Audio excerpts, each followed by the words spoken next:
Kohai के।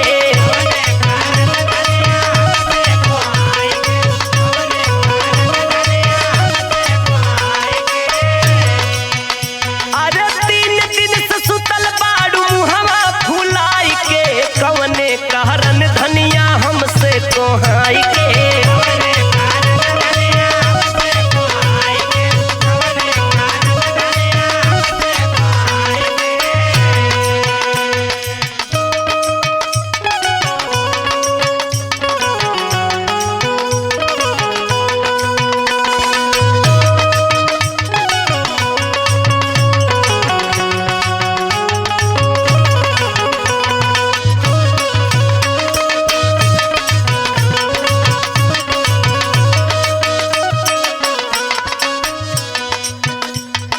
सझिया सवेरे रोज करेलू झगड़ावा,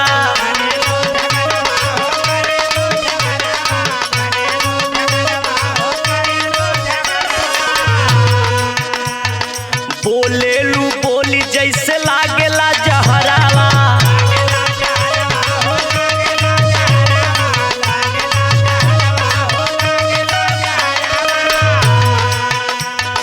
सझिया सवेरे रोज करेलू झगड़ावा, बोलेलू बोली जैसे लागेला जहरावा। जवन जवन कहलू तोहके देहनी लियाई के, जवन जवन कहलू तोहके देहनी लियाई के, कवने कहरन सुतल बाड़ू कोहाई के।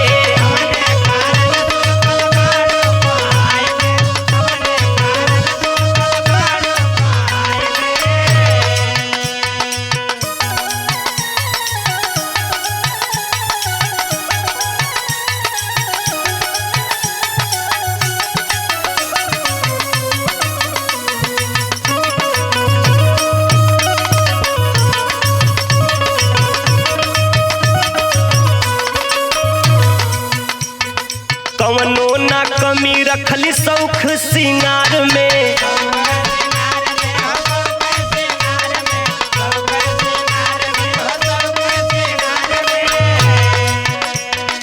ससुरे में रहलू चाहे रहलू नैहर में।